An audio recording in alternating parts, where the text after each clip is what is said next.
the 809 Restaurant and Lounge in the heart of New York City, welcome to Inwood Artworks On Air. It's where we meet musicians, filmmakers, writers, theater makers, and artists of all stripes who make their home in what we affectionately call Upstate Manhattan. I'm Aaron Sims. And I'm Jonathan Bell. And this is Live and Local. It's our podcast dedicated to showcasing the musicians of Upper Manhattan. We talk to them about what they do, and best of all, listen to them perform live in one of our favorite local venues. Who is joining us today, Jonathan?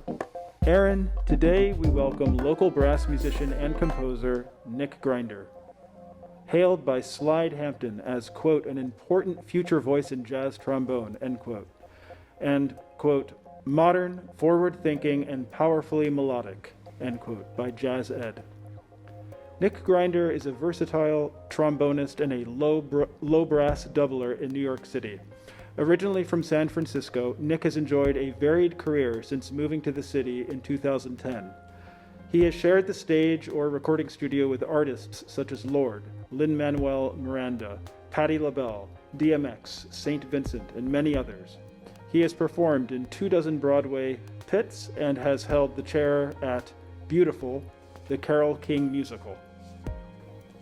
In the jazz world, he has performed in the Grammy Award-winning big bands of Arturo O'Farrill, Alan Ferber, Darcy James Argue, John DeVersa, and the Mambo Legends, and has recorded as a sideman on over 20 jazz albums. As a leader, Nick has released 2 albums of original compositions for small group, 10 Minutes in 2014 and Farallon, released in 2019 on Outside In Music. We are thrilled to have him today on Live and Local. Without further ado, Nick Grinder.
That was awesome. Thank you so much. It's great to have you here, Nick. How are you today? Good. Yeah. Thanks for having us. Thanks for having me, I guess I should say. Well, sure. It was great having all three of you Yeah. before.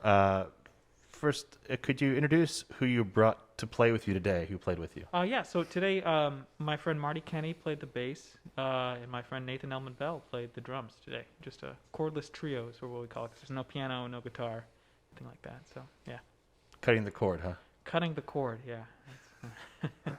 Well, Too real. could you could you tell us also, please, what you just played for us? Yeah. So the first song that I did was called "Staged," and that was on my latest record, Farallon. And the one before, the one after that was "Look," and that was on my first record in 2014, I guess. 10 minutes, yeah. Huh. Well, Nick, I always have to adjust in a pleasing fashion to the space that's always made available without a harmonic instrument. As a pianist, I kind of immediately, that's one of the first things I can't help noticing is the lack of, spelling out the quality of chords, and it really kind of, as a listener, I can hear like so many more possibilities of what's being implied in your music, and Yeah. so, and you don't always. I hear trombone as the melodic instrument. I know maybe a handful in the city of people who lead trios as trombonists. So, but along this line of trios or quartets or whatever small type of ensemble that doesn't have a guitar or keyboard, could you speak to how that opens things up for you or limits things as a composer? Yeah, it's I mean, I chose the songs that I chose today because I felt like they were sort of more tonal and more melodic and fairly straightforward. And I, at least in my point in playing without a chord, I need all the help I can get. So sometimes playing stuff that has a lot more complex harmony or more complex form is a lot more challenging. Obviously, like you said, it's more challenging because there's no piano, there's nothing. The only thing outlining the changes and even the rhythm, for that matter, is you and you and your bass player. And so, so I tried to make things as more on the simple side, I guess, just in terms of the tunes of mine that I picked to do this. But it's both freeing and kind of terrifying, Right? Because you're kind of on the edge. You can be on the edge of the cliff a little bit, and if I haven't played jazz with people in so long, especially these guys. I mean, I used to play with these guys all the time, and it's been probably at least a year, maybe, I guess, since we've done that. That added to the terror a little bit. Yes, that I mean, that just the footing becomes a little less sure, right. Just but it was still obviously great to play with them, because it had been so long. And, so forgive me if for my ignorance here, if it sounds like ignorant anyway, but no. This is just I'm just kind of thinking through and following through what I'd already asked, and also you just used the word challenging in reference to not having a guitarist or pianist. Yeah. In some ways, though, is there an advantage to the fact that it is a little less dense? In some ways, as an improviser, there's less chance of wrong notes and clashes, although Sure. like sometimes those things can be just managed in the course Yeah. and adjusted to. But is there I guess I want you to go into more the freedom side of not having the harmonic instrument. Yeah, absolutely. Well, I mean, piano for me, I play piano a lot. I mean, I think most jazz musicians have played piano and are, they know their way around it a little bit. And the thing about, at least that I think about piano, guitar a little less so, but any chordal instrument, is there's so much vibe when you're doing that. It's like you play a chord and pianists and everybody, I mean, you have so much to choose from. And I think sometimes in that people can, you can influence the direction of stuff a whole lot.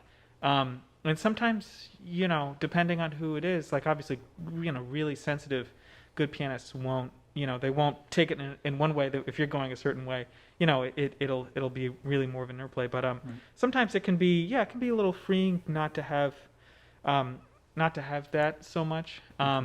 It takes that part out of the equation. But I mean, obviously playing with good musicians there's regardless of what they're playing, it's great, But yeah, it can be a little, just even choosing a major chord is such a, you play a major 6, you play a major 7, you put a 9 on it. Right there, you're. Yeah, exactly. Yeah. You're defining sort of what, where it's going, what the vibe is and stuff like that. And that can be, can be nice to just not have that, what I mean? It's sort of, but it's also very naked at the same time. So it's a little, it's challenging. I'm sure you heard it. It was, it's not like we were struggling so much, but there's a lot more there to grab hold of, Right. So. Have you done bigger ensembles? Yeah. In this vein, without again a pianist. Oh, I see. Just wondering. Yeah. Let's say I've done. I actually haven't. I mean, I play. You had Juanma Trujillo on your thing last night. I think guitar is a little bit. It's almost like. It's a little harder. it's almost like a horn player a little bit, just because it's harder to have so much presence as the piano. You know what I mean? You can you can't do 10 notes. You can do whatever 5 notes, but you can't do 10 notes, and you can't play them super independently. Right. But I guess I've done. I used to have a regular gig at Silvana. Do you guys know that place in 110th? Yeah, or 116th. At a regular gig at Silvana for a while. I played there every month with 2 horns, drums, and bass. And that can be kind of fun. It was just usually me and an alto, sometimes myself and a trumpet player, and we just have drums and bass. And it's kind of fun doing, the harmony is more than defined. You can do more compositionally because the harmony is just defined by, these 2 horns, and then having just the sort of naked rhythm section under there. It's kind of a... That's cool. Yeah, very Ornette-ish, Yeah, right. Yeah, Ornette Coleman, yeah. Well, that's... and you find your own groove. Yeah. You dictate your own groove, and then you find it, and you stick to it, and then they follow you with it, right? Yeah, I mean, hopefully, yeah. Hopefully. That is the hope anyway. Yeah. Well, getting back to, you've played, your credits are so amazing, and starting off as a sideman, I would think, more than a leader first, right? Yeah. And you played with some big pop acts, and also in Broadway and big bands, so a lot more ensemble work. And it's really impressive, the range of styles you're able to play. It's also fantastic to see so many uptown musicians collaborate, like I said, Juan Ma, and also you played with Rich Shamaria and his Combo Nouveau project. And so I'm curious how you approach your gig as a sideman in these diverse circumstances. Is there a certain mindset or a way you prepare based on that style? Yeah. And how and what you're asked to perform. Obviously, it's kind of a 1-2 punch. It's like coming in as a sideman, and also what style and how you could perform. Yeah. It's whatever the gig is. The preparation is, it's always going to be different. Mm-hmm. So depending on Broadway. I've basically my bread and butter is being a substitute on Broadway. Mm-hmm. That's sort of how I am able to afford my rent and stuff. And it's really fun and interesting too. But that works is, you get the book and you learn the book and you go in there and you try to play exactly like the regular. As opposed to like I was the regular on a show for a while, and that was basically my show. I would sub out to other people. So the prep for something like that is really it's similar to doing like a big band gig or something like that, but I mean the margins of error and something like that are extremely small. So Right.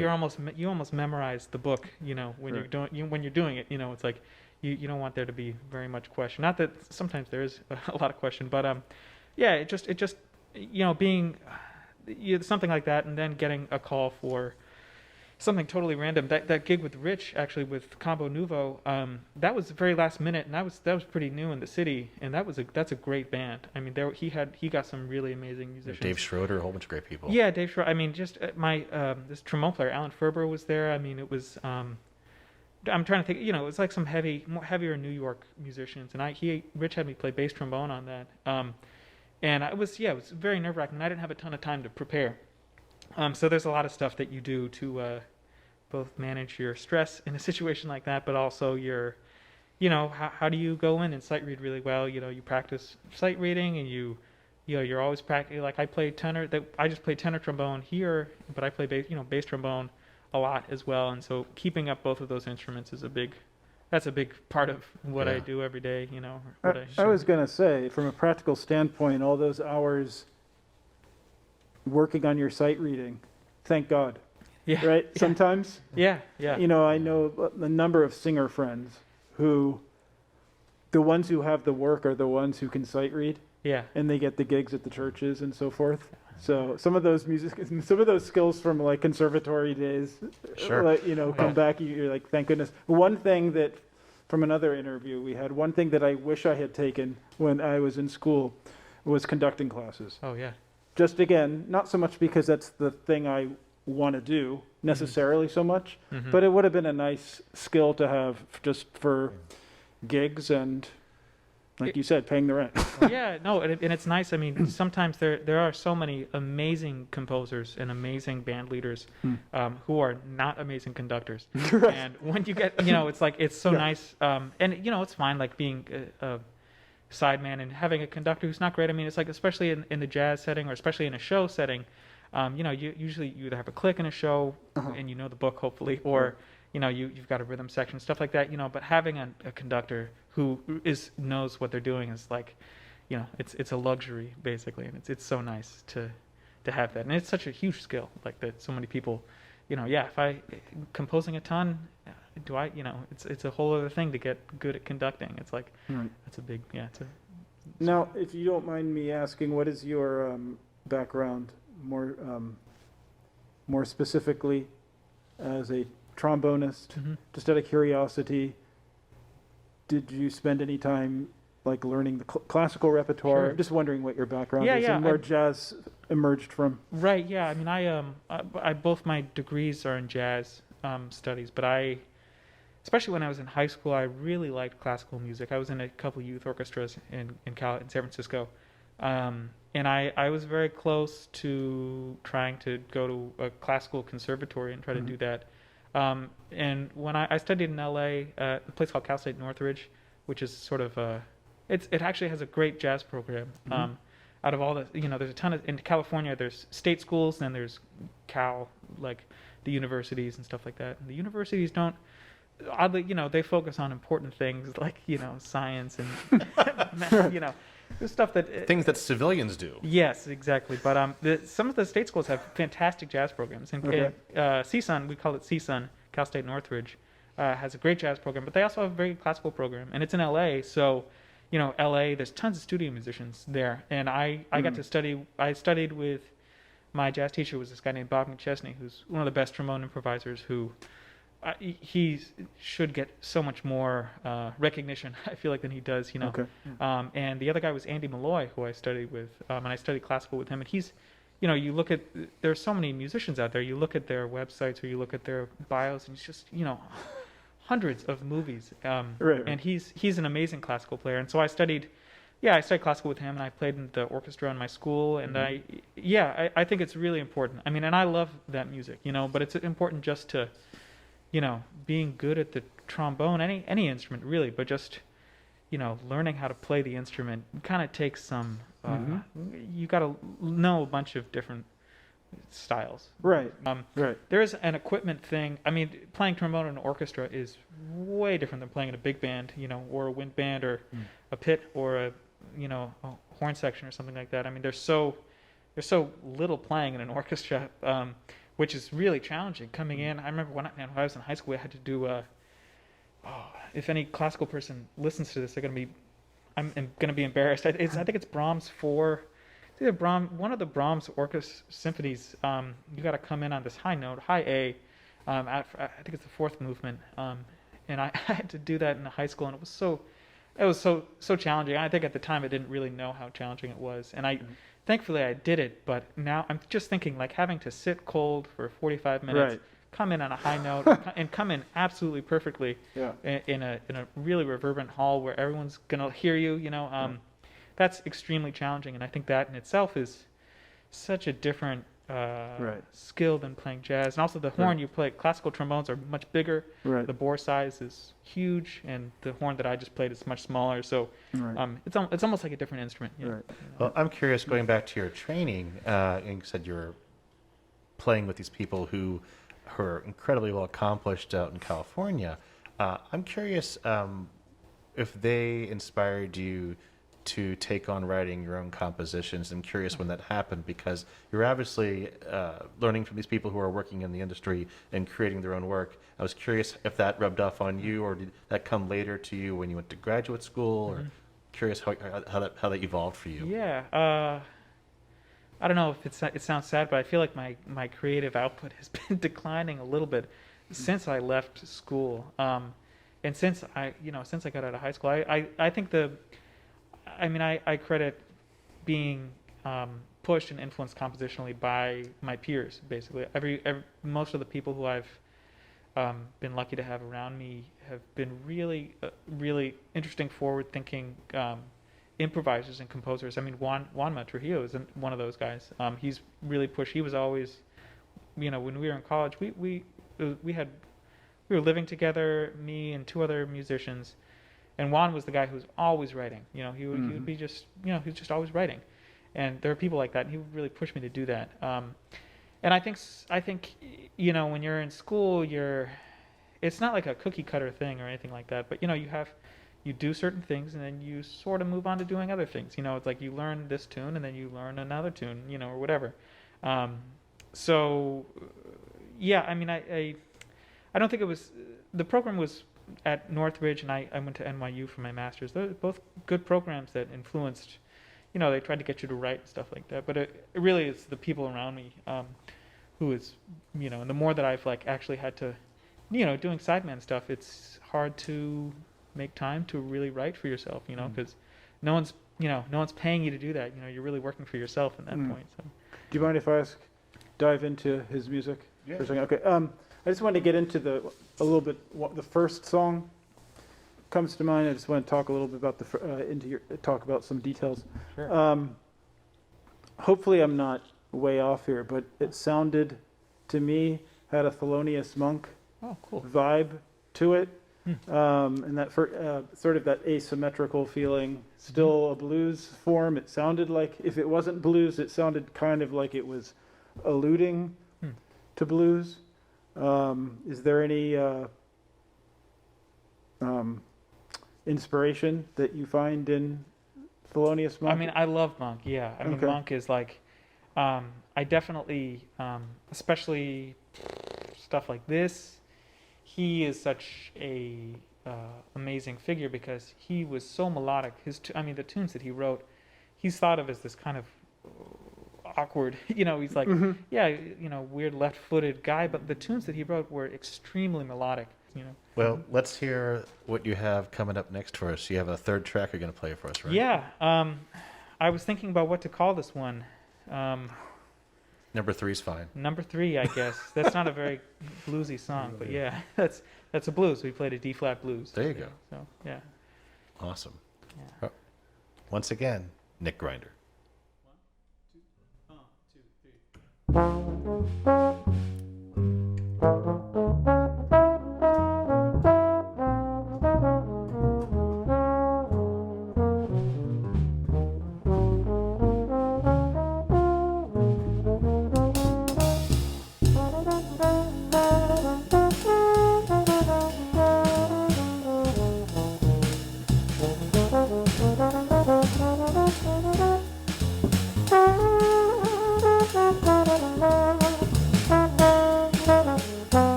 3.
That was awesome, Thanks. Nick. So can I ask you, what's the role of the blues for you in terms of your compositional background, and what does it just mean to you generally as a jazz musician? Yeah, I mean, you ask you ask a jazz musician, sort of in the simplest sense, what's the blues is a form, it's a 12-bar form, but it's like the root of most American, all American music really, and so much American culture is based in whatever people sort of think of blues as, which is really black music, in black music, it's the basis for rock and roll. It's obviously the basis for hip hop.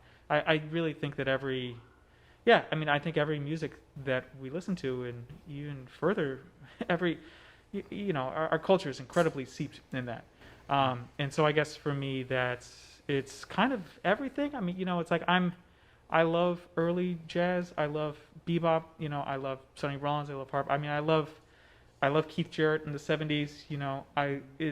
To me, it's all, you can't ignore it, and you can't, it's completely permeating through all that stuff. I love Stevie Wonder. I love the Beatles. It's like, so to me, it's kind of everything. I guess you can say more broadly, it's synonymous with Black American music. But yeah, it's everything.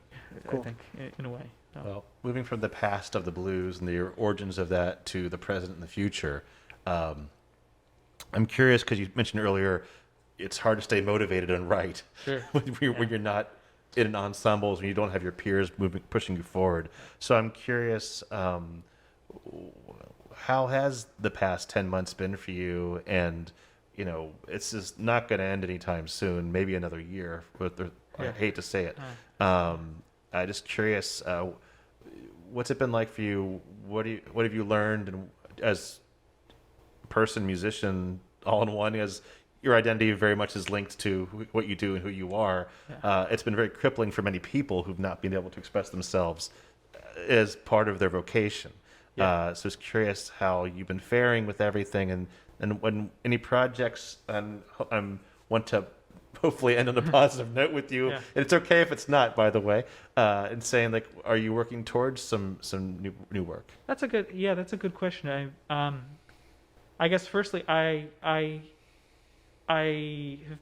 commissioned a couple people to write music for trombone, just the trombone, basically, trombone quartet. And the idea is that I would record all this stuff at home, and basically try to sort of elevate these composers actually in the classical world to be like, there's a huge overlap between jazz and classical music. Sure. Or whatever, those words are so ridiculous, Right. And so I've commissioned a couple people, and I'm trying to get myself to record them, but it's, going to the first part of your question, it's been really difficult for me to be motivated and to actually, I'm still practicing every day, but it's really not as much as I would like to be doing. And I think for a lot of people, when the beginning of this thing happened, we were like, oh, it's going to be a couple months. I'm going to, finally, I get time to practice. It's going to be great. And I was hitting it really hard, and it was fantastic. And then, you sort of realize that it's not going to be over in 3 months or 5 months or 6 months. And you're kind of like, well, why am I playing? I do get a lot of motivation, and I found this out about myself, that I get a lot of motivation from my people I play with, because New York is great because everyone is amazing here. You in this neighborhood, in any neighborhood you go to, there's probably 20 incredible musicians, not top tier, whatever, middle tier, like guys you've never heard of. Mhm. You're just amazing on all fronts. And not being able to play with them has been really hard, and it's been something I've got to really try to figure out how to make better about actually being self-motivated. I'm a very bad social media person, so I don't some people are posting amazing stuff every couple weeks, and it's inspiring, but it's been hard for me to sort of mimic that, because I like playing with people, and it's having so it's, Well, Yeah, it's I feel you. yeah. We definitely count you in as amongst our top 20 wonderful people to play up here. That's nice. And so it's just been really great to finally get you to come on here. Well, thank you. Yeah, thank you guys for putting this on. It's such a good thing for for artists here who need something to get them to continue to do stuff. So it's Yeah. really appreciate it. Yeah. Well, we appreciate you. And I want to say, too, is that, we're, doing the best we can navigating through this. And I can't do this without Jonathan and Ken and Alfonso and the entire team behind the project. There's a great team working on this show, and it has turned into a show. It started off as a project, has turned into this is something, I don't even know. We'll just say 40-something episode that we've done since the beginning, and in less than a year's time, which is, I think, no small feat. So thanks to the Inwood Artworks crew, and also thanks to all you wonderful listeners out there who are supporting us and making us well, it's just wonderful to hear that you love the people we're putting on, because we have people asking us to be on the show who heard from a person who heard from a person. And it's really great, and that's coming from all over. So we're very blessed. We're very blessed. A lot of talent. Incredible in the amount of neighborhood. talent here in Uptown Manhattan. Yeah, very true. So is there a place, Jonathan? Sure. Well, I guess a lot of our listeners always want to know where they can hear more of our artists' music. Yeah, the best place if you're not buying a physical CD is Bandcamp. Okay. Bandcamp.com/Nick Grinder, I think, is my thing. But if you just search Bandcamp, Nick Grinder, any independent artist would love you if they have a Bandcamp. Some people don't. But if usually most of the stuff is, you can just go there and pay for a download or pay for a physical CD or whatever. That is the best thing you can do for an artist. Spotify pays fractions of a cent per stream. So it's kind of. This is a good conversation to have on leading out there, because we have a lot of different artists who say, go to my Bandcamp, go to this, go to that. Yeah. Is Bandcamp, for quote unquote, pardon the pun, your money, the way to go, you think? It's the one that, it's not a streaming service. You can stream, I think, but it's not like Apple Music. It's not like Spotify. So there is that, but if you want to help, you want to pay $10 for an album, that's the best way to directly help the artist. Other than the streaming stuff, there's no escaping it. It is what it is. But it's I still think that's the best way. But a lot of artists have physical. I know I have boxes of physical CDs that I'm right there with you still. Yeah. I love the cover art. I love the liner notes. Yeah. I love the stickers. I just don't have anything to play it in though. Yeah. That's true. Oh, that's true too. I know. So it's a challenging thing. But that's if you're talking about supporting people, that's so many people have CDs and stuff. But I think Bandcamp's the way to go. Go out there, folks. Support your local artists, and then now you can include Nick Grinder in that group, hopefully.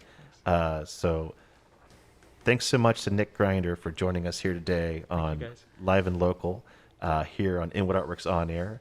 It's where we meet the musicians, filmmakers, writers, theater makers, and artists of all stripes who make their home here in Upper Manhattan.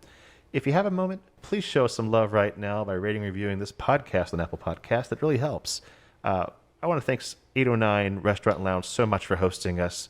It's one of our favorite live and local venues, and we couldn't do it without them.